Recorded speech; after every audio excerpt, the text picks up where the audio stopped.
In the graveyard shadows of Gerasa, chilling winds carry echoes of a scream that doesn't quite sound human. Picture a moonless night, tombs scattered like broken teeth above a restless lake. Suddenly, from the darkness, a wild figure explodes. Into view naked, filthy, scarred by chains he once tore apart. His eyes flash a warning older than language itself. Fear lives here. Why does this scene feel so disturbingly familiar, like it's a memory from humanity's deepest nightmares? It's the terror of losing control, the dread that something lurking inside could one day surface and swallow you. None of the villagers dare approach. This man has smashed every bond, haunted by forces they can't name. They've learned it's safer to leave monsters undisturbed, as long as the monster stays inside the cave. But on this night, someone else lands on the shore, a foreign rabbi, with the kind of presence that turns even the most tormented soul into a storm. Jesus. He steps into the otherness of the tombs, eyes wide open to the possibility that what is most feared may be the key to what is most real. A question slices the silence. What have you to do with me? Jesus, Son of the Most. High God? Is it the man speaking, or something else that uses his voice? This is the moment everything fractures, the moment the boundaries between sanity and possession, day and night, living and dead burst apart. It's here the secret is uttered. Name that is not a name, but a multitude. My name is Legion, for we are many. For the first time, viewers are drawn not just into a story, but into the existential dread of encountering an enemy that is everywhere and nowhere, inside and out. Are we ready to understand what's truly hiding in our own caves? The atmosphere crackles with urgency.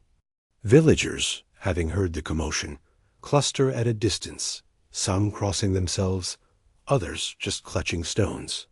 They watch as Jesus approaches the possessed man, defying every social rule and primal instinct that demands run. Jesus isn't repulsed, he's resolute. He asks the only question that matters in a world haunted by secrets. What is your name? This question is more dangerous than it sounds. For ancient Jews and Greeks, to know a spirit's name is to gain power or insight, like hacking the code of reality itself. The spirit's reply is a riddle, a rift in the world's order. Legion. It says a term used for thousands of occupying Roman soldiers, the living symbol of collective dominance and suppression. Is Legion a demon, or the voice of every power, political, spiritual, personal, that keeps us chained to fear? Negotiation unfolds, a supernatural standoff. The legion of demons pleads with Jesus not to be cast into the abyss, but into a nearby herd of pigs.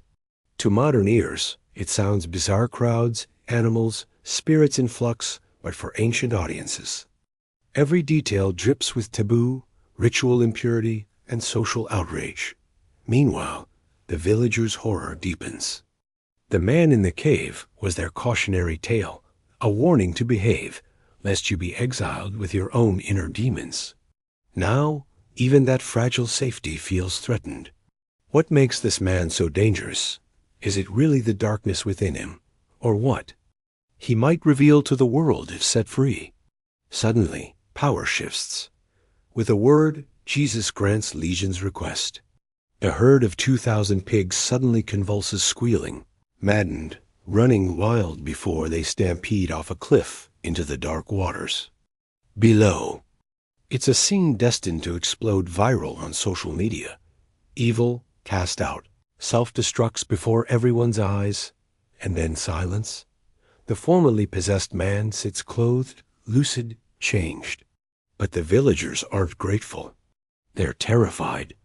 They see in Jesus a power to rewrite the order they've always depended on, the hierarchy that let them quarantine chaos by making someone else into a scapegoat. Here, the Gnostic twist surfaces. Perhaps Legion is not only demons, but a code for empire, colonization, all the manipulating forces that keep humanity in ignorance.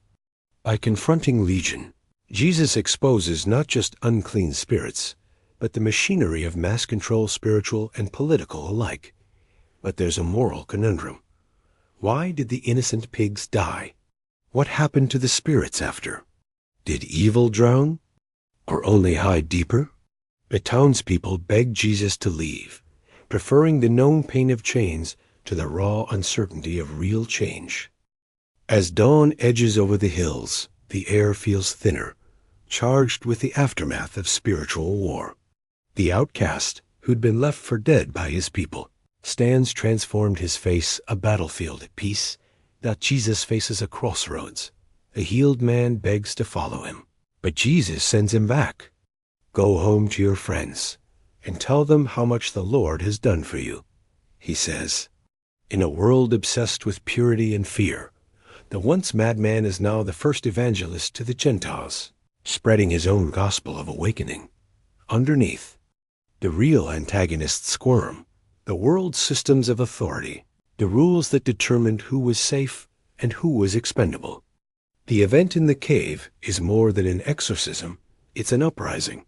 Jesus shifts the locus of spiritual power from oppressive systems, both demonic and imperial, to the possibility of gnosis direct, world-changing knowledge that comes from facing shadow. The echoes from the cave don't fade, they resonate into modern lives. The tale of Jesus and Legion isn't just about an ancient exorcism, but a living parable for our own struggles with despair, identity, and liberation. Today, Legion might stand for anything that fragments us: trauma, addiction, institutional control, social exclusion.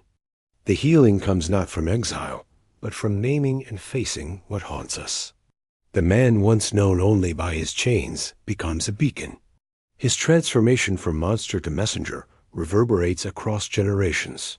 For American audiences, the story invites a rebellion not just against outer tyrannies, but against the voices within that say change is impossible. It's a call to see beyond the scapegoat society creates and to seek the deeper knowledge, the gnosis, that can dismantle even the greatest legions. As the narrative closes, a final challenge remains. What would happen if we dared to enter our own caves, not to banish what is dark, but to see it, understand it, and emerge transformed? If you find yourself gripping the edge of your seat, wondering what hidden legion moves in our world today, that's no accident. This story was meant to leave you questioning, unsettled, and above all, awake.